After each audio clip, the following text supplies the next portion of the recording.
Hello everyone. Before this video begins, I need to speak candidly with you for a moment. This isn't the message I had hoped to deliver, but it's the situation I find myself in, and I'm not going to hide the facts. This will be the final video I'm able to publish until February. I wish circumstances were different, but they aren't. YouTube has revoked monetization from Revenge with Jake, and once that occurs, the entire operation comes to a standstill. I'm unable to submit a new application until March unless they reverse the decision, and I have no expectation of that happening. These stories require considerable time and effort to produce. Without that revenue, sustaining the release schedule I've maintained over the past year simply isn't feasible.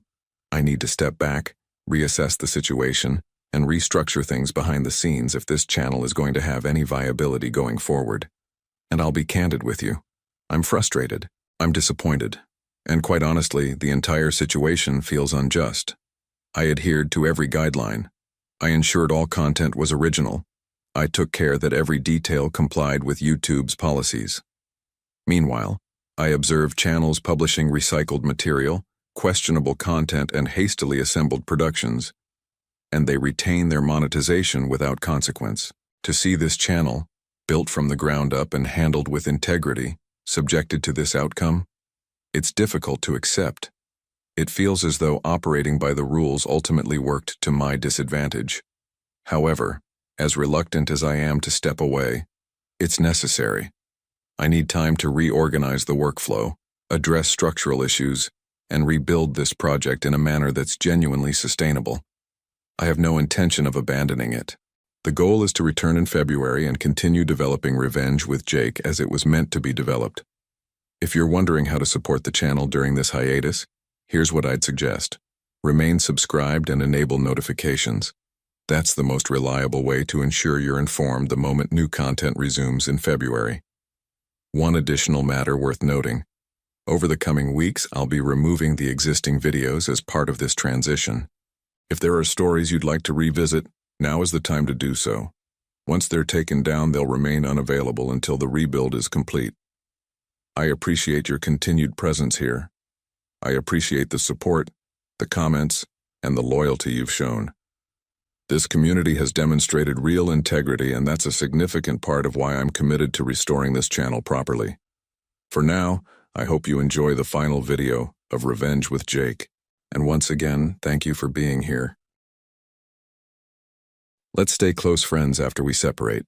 We owe each other that much. Those were Brooke's exact words. She said them while sitting across from me at our kitchen table in Omaha, her hands wrapped around a coffee mug like she was delivering good news. Like friendship was some kind of consolation prize she was graciously offering. My name is Jake. I was 37 years old working as a project manager at Iron Vale Freight, a regional logistics company that handled shipping routes across the Midwest. I had spent 12 years with Brooke, 12 years of building something I thought was solid, and in under 10 minutes she reduced all of it to a proposal for continued contact. I agreed. I don't know why. Maybe because I was still in shock. Maybe because I thought it would make things easier, or maybe because a part of me wasn't ready to accept that she was really done. Either way, I nodded and said, "Sure, we can do that." The divorce paperwork moved faster than I expected. Brooke had already consulted a lawyer weeks before that conversation, something she neglected to mention until the documents arrived. She got the house. I got the truck and half of our savings, which wasn't much after she'd borrowed from it over the years. I moved into a 2-bedroom apartment near the warehouse district. It smelled like fresh paint and old carpet. I told myself it was temporary. For the first month, the friendship thing seemed manageable. We texted occasionally. She asked how I was settling in. I asked if she needed help with the lawnmower since it always jammed in the fall. Normal stuff. Civil. But then the calls started. First, it was her car.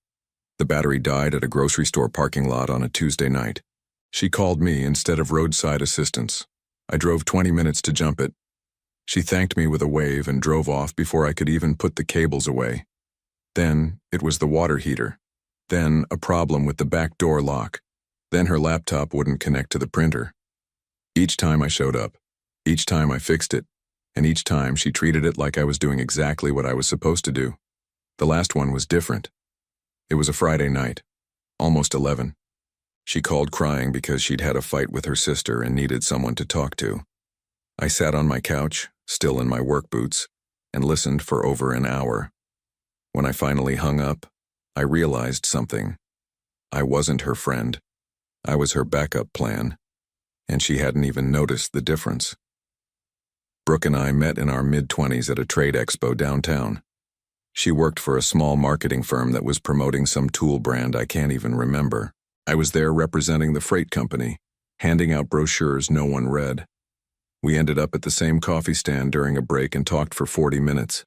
She laughed at my bad jokes. I thought that meant something. We got married 2 years later. Small ceremony.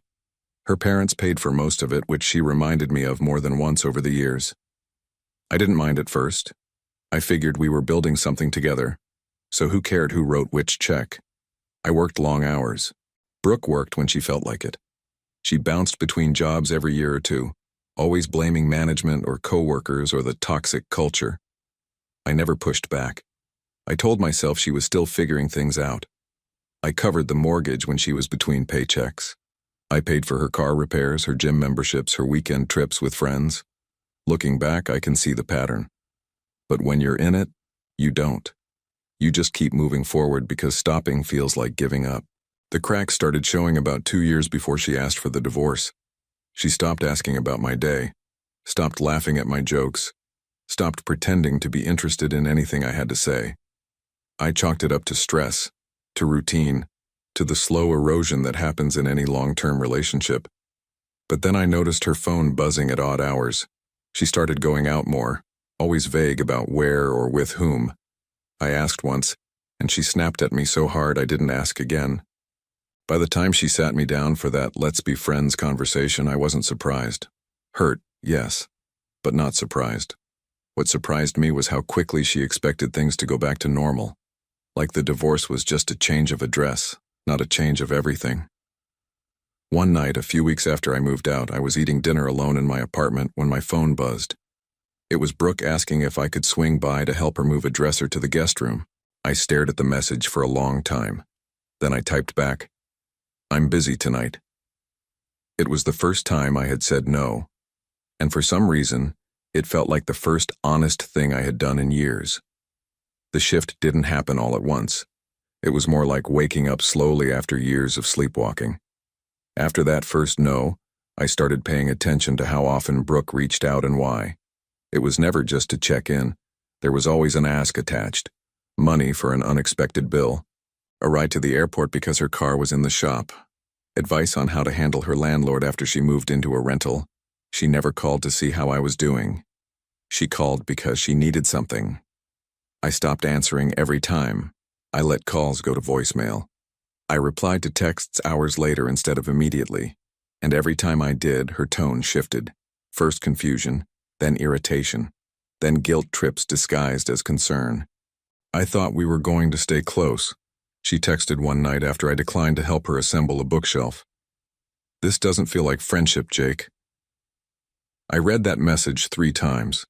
Then I put my phone down and went for a walk. She was right about one thing. It didn't feel like friendship, because it never was. It was me continuing to serve a role she no longer wanted to officially fill. Husband duties without the title. Support without the commitment. I was supposed to keep giving while she kept taking. That's when I ran into Audrey. Audrey had been Brooke's best friend since college. They had roomed together, traveled together, and stayed close even after Brooke moved to Omaha to be with me. Audrey lived about 40 minutes outside the city and worked as a physical therapist at a rehabilitation clinic near the river. She was kind, direct, and never made me feel like I had to perform. I bumped into her at a hardware store on a Saturday afternoon. I was buying light bulbs. She was picking out paint samples for her living room. We talked for a few minutes, and she mentioned she had heard about the divorce. She didn't pry. She just said she was sorry and that if I ever needed someone to talk to, she was around. A week later, I texted her. We met for coffee, then dinner, then a walk along the riverfront that lasted until the sun went down. It wasn't romantic at first. It was just easy. She listened when I talked. She asked questions and actually waited for the answers. She didn't look at her phone every 5 minutes or steer the conversation back to herself. By the third month, something had changed. I wasn't just healing from the divorce. I was starting to feel like myself again. When Brooke found out I was seeing someone, she didn't seem bothered. She assumed it was a stranger, someone she didn't know. She even joked about it during one of her calls. But when she found out it was Audrey, everything changed. The first sign that Brooke was unraveling came on a Wednesday evening. I had just gotten home from work when my phone rang. Her name flashed on the screen. I almost let it go to voicemail, but something told me to pick up. "Jake, I need you to come over," she said. Her voice was strained, like she had been crying. "The sink is leaking and there's water everywhere. I don't know what to do." I paused. "Did you call a plumber?" "I don't have the money for a plumber right now. Can you just come help me, please?"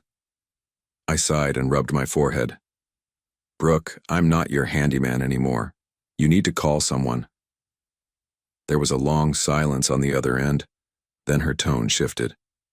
"I thought we were friends, Jake. Friends help each other. That's what this is supposed to be." I leaned against my kitchen counter and stared at the ceiling. Friends don't call at all hours expecting the other person to fix their problems. That's not friendship. That's convenience. She scoffed. "So what? You're just going to abandon me? After everything we went through?" "You ended the marriage, Brooke, not me. I'm not abandoning you. I'm moving on." She hung up without another word. Over the next few weeks, the calls became more frequent and more demanding.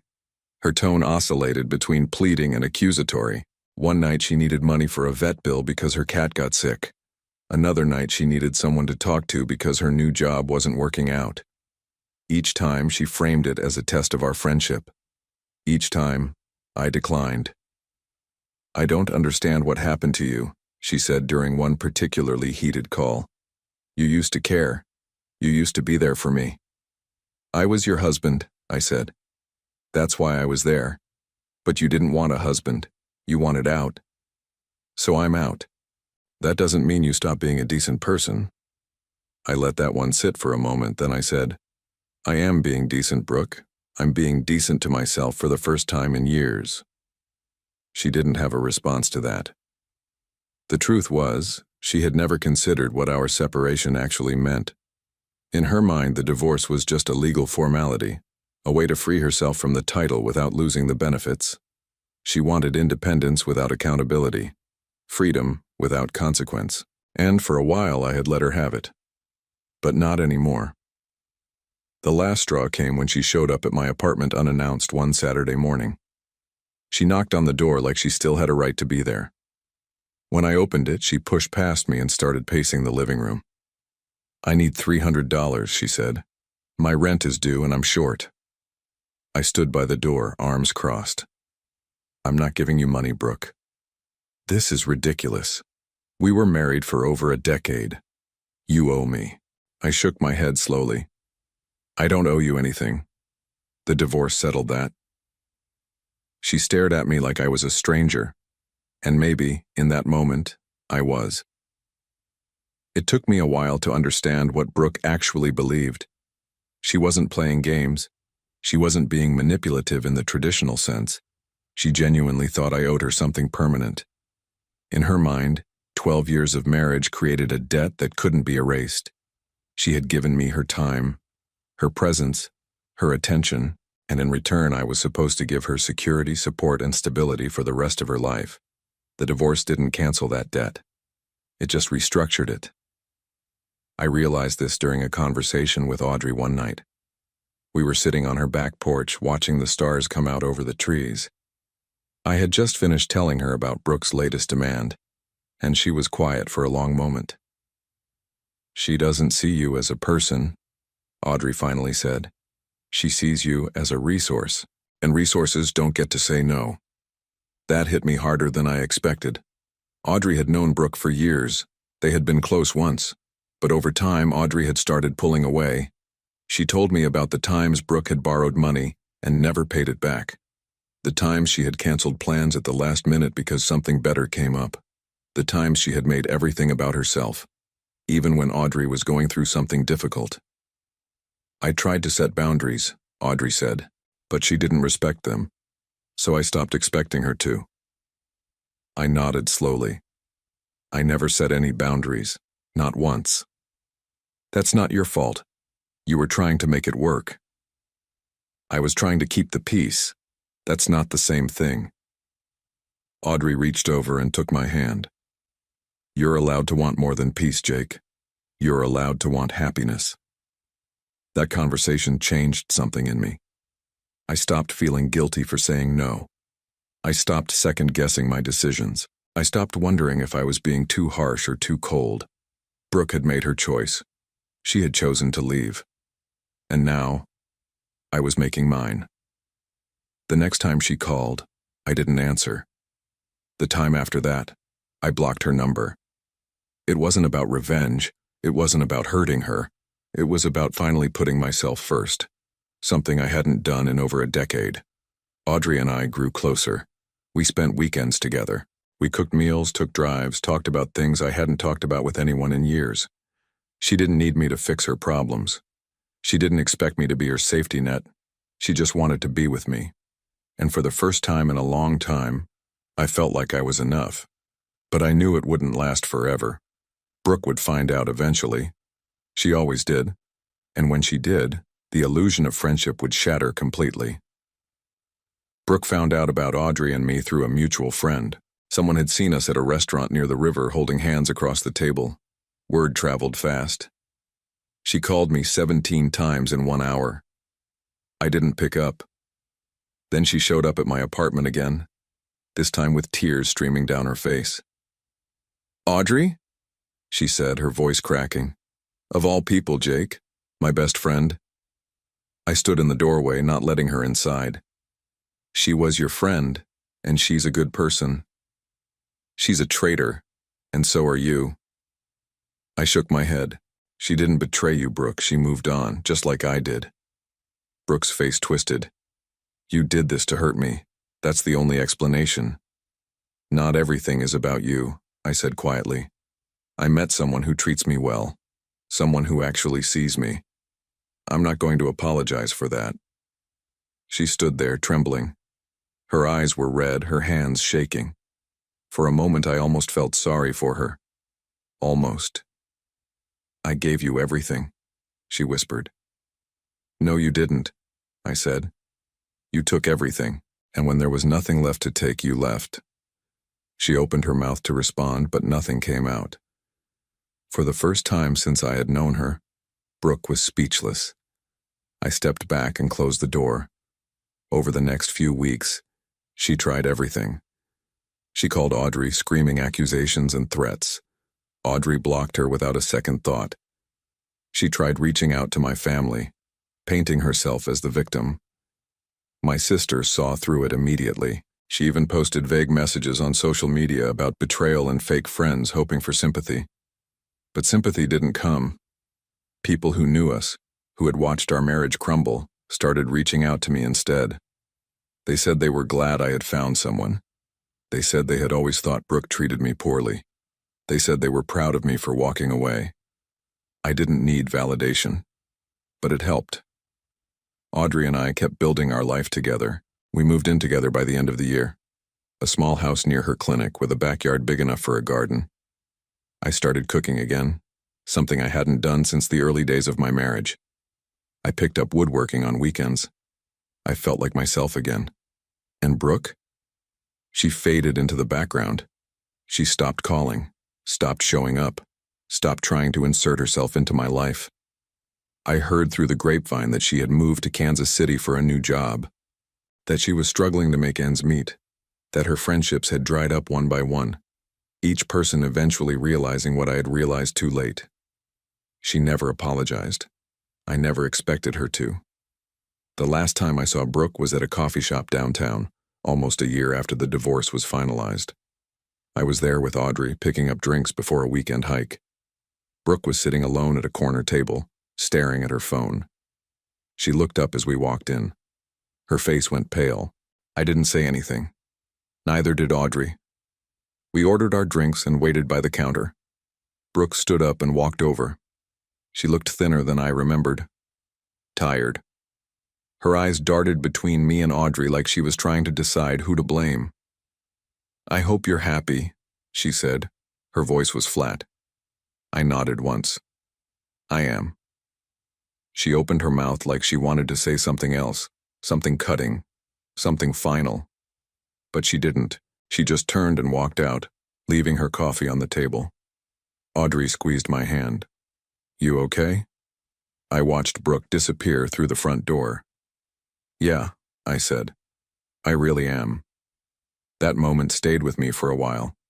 Not because it hurt, but because it didn't. I had spent so many years worrying about Brooke's feelings, her moods, her needs. I had bent myself into shapes I didn't recognize just to keep her satisfied, and none of it had ever been enough. Now, standing in that coffee shop with Audrey beside me, I realized I didn't owe Brooke anything. Not my time, not my guilt, not even my attention. She had asked to stay friends because she thought friendship came with the same benefits as marriage. She thought I would always be there, waiting in the wings, ready to catch her when she fell. But friendship doesn't work that way. Not real friendship. And what she wanted was never friendship at all. As for Brooke, her life continued to unravel in the months that followed. She burned through jobs and relationships, each one ending the same way. People eventually saw what I had seen too late. She lost her apartment in Kansas City and had to move back in with her parents. The last I heard, she was working part-time at a retail store, still blaming everyone else for her problems. I didn't celebrate her misfortune, but I didn't mourn it either.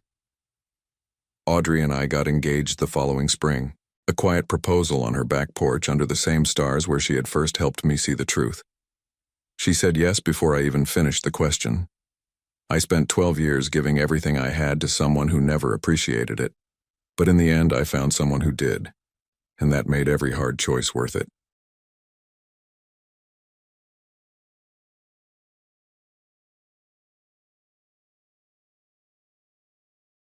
Useless. Completely useless. Vanessa's voice echoed through the auditorium like a gunshot. 300 parents turned to look. Some pretended they didn't hear.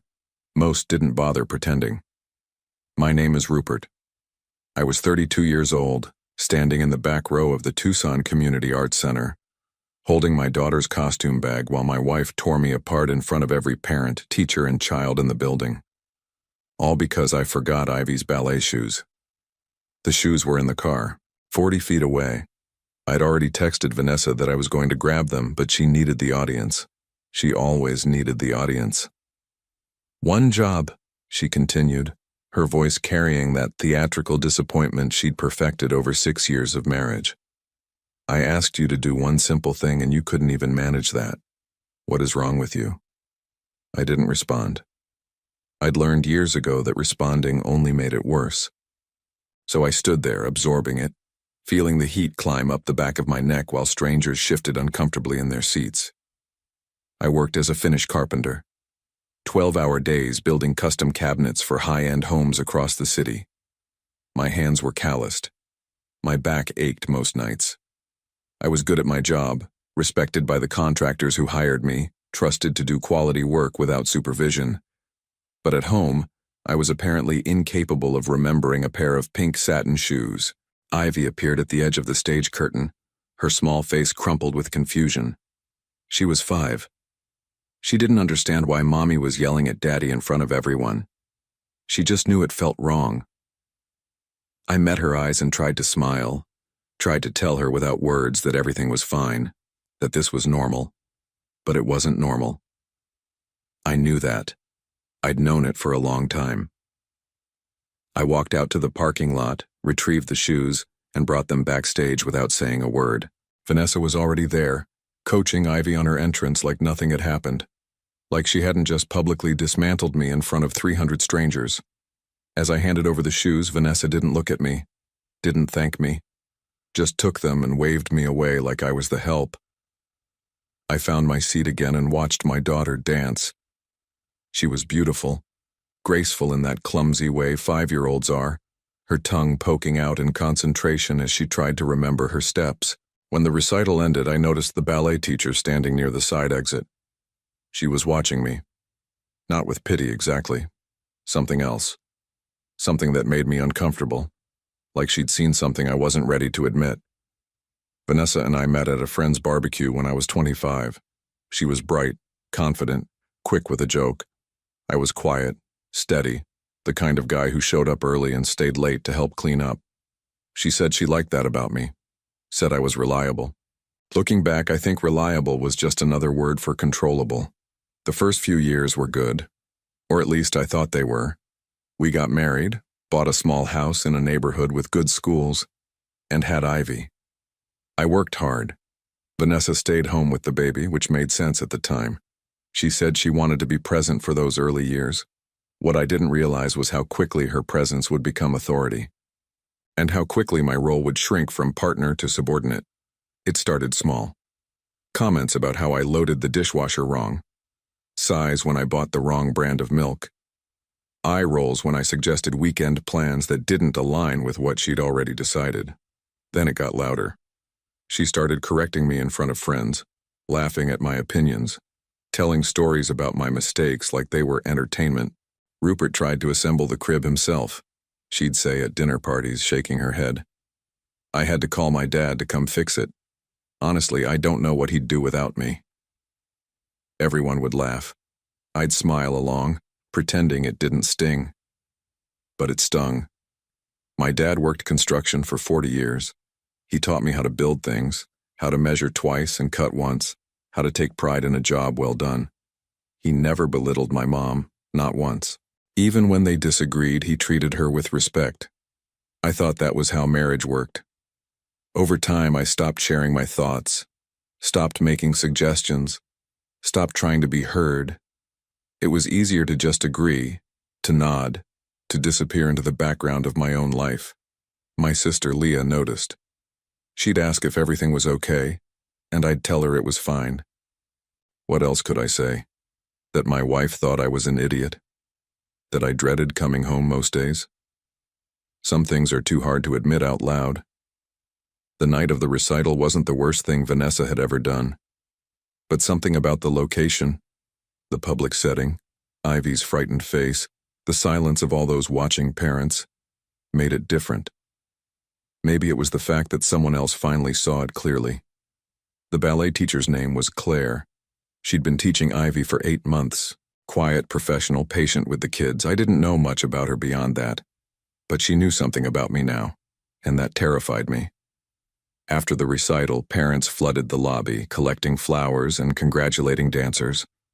Vanessa was in the middle of it, accepting compliments about Ivy's performance like she'd choreographed it herself.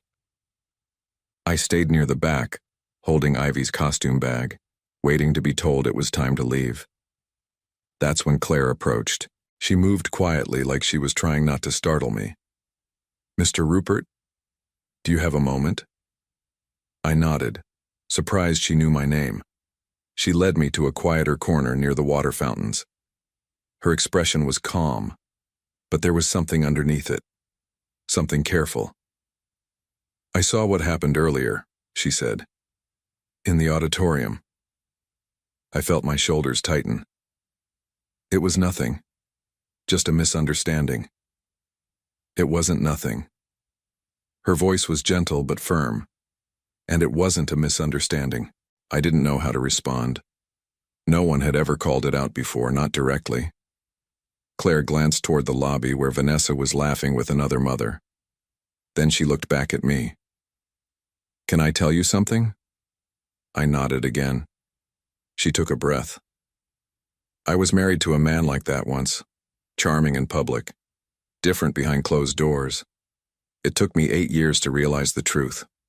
She paused. 9 words changed everything for me. "What were they?" She met my eyes. "Love should never make you feel this small." I felt the words land somewhere deep in my chest, a place I'd been protecting for years, a place I'd convinced myself didn't matter. "I'm not trying to tell you what to do," Claire continued. "I just recognized something tonight, something I wish someone had said to me sooner." Before I could respond, Vanessa's voice cut across the lobby. "Rupert, we're leaving. Stop making people wait." Claire gave me a small nod. "Take care of yourself." I walked back to my family in a daze. Vanessa barely glanced at me as we headed to the car. Ivy held my hand, chattering about how she almost forgot the twirl, but then remembered at the last second. I loaded them both in, started the engine, and drove home in silence. That night, after Ivy was asleep and Vanessa was watching television, I sat on the back porch and stared at the sky. Love should never make you feel this small. I'd spent 6 years shrinking, apologizing for things that weren't my fault, accepting treatment I never would have tolerated from a stranger. Something cracked open in me that night. Not anger exactly, just clarity. I didn't know what I was going to do yet, but I knew I couldn't keep living like this. Not anymore. The next few weeks I paid closer attention. Not to Vanessa's words, I'd memorized those long ago, but to the patterns underneath them. The way she spoke to me when we were alone versus when others were watching. The way she smiled at strangers while barely acknowledging me. The way everything I did was either wrong or not enough. I started writing things down. Not to build a case, just to see it clearly. Dates, comments, situations. A record of what my life had actually become. The list grew faster than I expected. One Thursday evening I made dinner. Grilled chicken, roasted vegetables, Ivy's favorite mashed potatoes. I set the table, poured drinks, waited. Vanessa walked in, glanced at the spread and sighed. "You used the wrong plates," she said. "These are for every day. We have guests coming this weekend. We're not having guests tonight. That's not the point." She set down her purse. "The point is you don't think. You never think." I felt the old familiar impulse to apologize, to smooth it over, to make peace. Instead, I said, "I made dinner. A simple thank you would be nice." Vanessa's eyes narrowed. "Excuse me?" "I said thank you would be nice, that's all." She stared at me like I'd grown a second head. In 6 years, I'd never pushed back, not once. "What's gotten into you?" Her voice sharpened. "You've been acting strange lately, distant, moody." "I'm not moody. I'm just asking for basic respect." The word hung in the air. Respect. Something foreign to our household. Vanessa laughed, not a warm laugh, the kind meant to make someone feel stupid. "Respect?" She shook her head. "You want respect? Then earn it. Do something worth respecting." She walked past me, took a plate to the living room, and turned on the television. Subject closed. I ate dinner with Ivy at the table. She talked about her day at kindergarten, about a caterpillar her class was watching, about how she wanted to learn to ride a bike. I listened. I smiled. I tried not to let her see what was breaking inside me. After dinner, I cleaned the kitchen alone. Vanessa didn't help. She never did. I thought about Claire's words again. Love should never make you feel this small. She was right, and I was done pretending otherwise. The next day, I called my sister Leah, told her I needed to talk. Really talk. She drove over during her lunch break and sat with me in my workshop behind the house. "I think my marriage is over," I said. Leah didn't look surprised. "I've been waiting for you to say that for 3 years." It hurt to hear, but it also told me something important.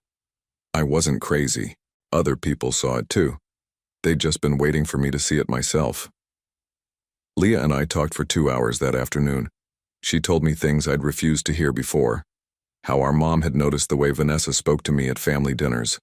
How my friends from work had asked if everything was okay at home. How even Ivy had mentioned once that Mommy yelled at Daddy a lot. Everyone knew. Everyone except me. Or maybe I knew too. I just didn't want to admit it. That weekend I started researching. I needed to understand what I was dealing with. The library had books on relationships, communication, emotional patterns. I checked out 3 and read them in the shop between projects. What I found was disturbing. The behaviors Vanessa exhibited, the public humiliation, the constant criticism, the dismissal of my thoughts and feelings, had a name: emotional abuse. I'd never thought of it that way. Abuse was physical. Abuse was something that happened to other people, but the descriptions matched perfectly. The isolation from friends and family. The gradual erosion of self-worth. The way the victim starts to believe they deserve the treatment. I'd been living it for 6 years. The next Tuesday, I ran into Claire at the grocery store. Ivy had just finished her weekly lesson and Vanessa had sent me to pick up supplies for a dinner party she was hosting. Claire recognized me first. "How are you doing?" I hesitated. "Better, I think. Still figuring things out." She nodded. "That's the hardest part, seeing clearly after years of fog." We stood in the cereal aisle, two people who barely knew each other, connected by something neither of us chose. "Can I ask you something?" I said. "Of course." "When you left your husband, how did you know it was the right decision?" Claire considered the question. I asked myself one thing. Would I want my daughter to stay in a relationship like this? The answer was no. That made everything clear. I thought about Ivy, about what she was learning by watching us, about the model of marriage we were giving her. The answer hit me like a wave. I wouldn't want Ivy to stay. Not in a million years. I thanked Claire and finished my shopping in silence. But my mind was made up. That night I started looking for an apartment. Nothing fancy, just somewhere safe, somewhere quiet, somewhere Ivy and I could exist without walking on eggshells. Vanessa noticed the change in me. She couldn't pinpoint it, but she felt it. "You've been disappearing a lot lately," she said one evening. "Where do you go?" "Just clearing my head." "Clearing your head from what?" I didn't answer. Some things weren't worth explaining. I found a 2-bedroom apartment near Ivy's school. The landlord was a retired teacher who seemed kind and didn't ask too many questions. I put down a deposit and kept the keys in my workshop. Next, I called a family lawyer. Her name was Patricia, and she specialized in custody cases involving emotional abuse. I told her everything. The public humiliation, the constant criticism, the way Vanessa controlled every aspect of our lives while making me feel responsible for her unhappiness. Patricia listened without interrupting.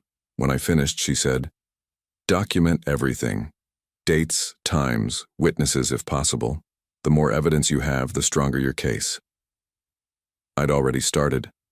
My notebook was filling up. Over the next 3 weeks, I gathered what I needed. Text messages where Vanessa called me worthless. Voicemails where she screamed at me for minor mistakes. Statements from my sister and 2 co-workers who'd witnessed her behavior at various events. I also started spending more time with Ivy, teaching her to ride a bike in the park, reading to her before bed, making sure she knew beyond any doubt that her father loved her. Vanessa noticed the increased attention and immediately resented it. "You're spoiling her," she said one afternoon. "She's going to expect this kind of treatment all the time." Is that a bad thing? For a child to expect love from her parents?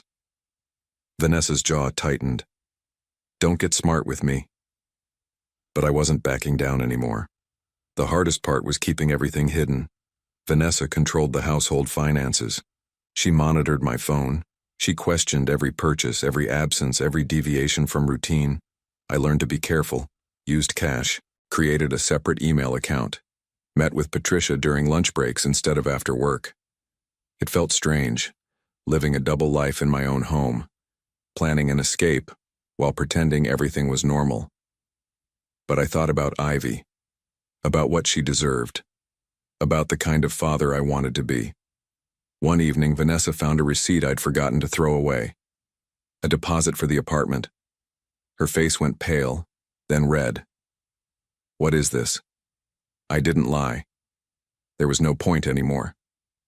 "I'm leaving, Vanessa. I'm taking Ivy and I'm leaving." She laughed, the same dismissive laugh she always used. "You? Leave me? Where would you even go? You can't survive without me."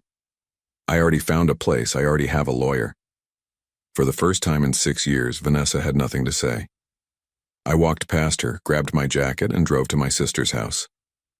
The war was about to begin. The custody hearing took place on a Wednesday morning. Vanessa arrived with her mother and a lawyer who looked expensive.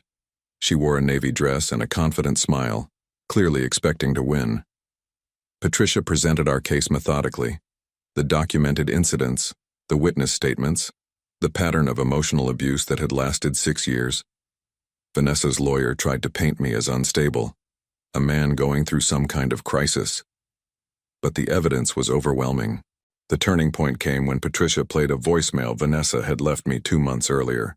Her voice, high and vicious, filled the courtroom. "You are worthless. You are nothing without me. If you ever try to take Ivy from me, I will destroy you. I will make sure everyone knows what a pathetic excuse for a man you are." Vanessa's face drained of color. Her mother looked away. The judge paused the recording and looked at Vanessa directly. "Is this your voice?" She couldn't deny it. The evidence was clear. The ruling came 3 weeks later. Primary custody to me. Supervised visitation for Vanessa, pending a psychological evaluation. When I received the call from Patricia, I was in my new apartment, painting Ivy's bedroom. Light purple, her favorite color. I sat on the floor and let myself feel it. Relief. Exhaustion. Something that might have been hope. For the first time in years, I could breathe. The months that followed were quiet in the best way. Ivy adjusted faster than I expected. She loved her new room, her new school, the way our apartment felt calm instead of tense. She still saw her mother, but the visits were supervised, and Vanessa was on her best behavior. At least for now. My sister Leah came over for dinner every Sunday. My parents visited twice a month. I reconnected with friends I'd lost during the marriage, people Vanessa had slowly pushed away. Claire and I stayed in touch. She became a friend, someone who understood the journey without needing it explained. Ivy continued taking ballet lessons, and I never missed a single performance. Vanessa, meanwhile, faced the consequences she'd spent years avoiding. The custody ruling became known in her social circles. Friends who'd only heard her side of the story now questioned everything. Her mother distanced herself, embarrassed by the public exposure. The control Vanessa had wielded so confidently shattered the moment it was documented and displayed in a courtroom. She called me once, 6 months after the hearing. Her voice was smaller than I remembered. "I didn't think it would end like this," she said. Neither did I. I hung up without saying more. Some conversations don't need closure. I still think about Claire's 9 words sometimes. Love should never make you feel this small. They'd been a mirror reflecting something I'd refused to see. One evening, I was sitting on the porch of my apartment while Ivy chased fireflies in the yard. She was laughing, free, unafraid. That was enough. I'd spent 6 years shrinking for someone who never deserved my devotion. Now I was building something new, something honest. The work wasn't finished, but for the first time, it felt like mine.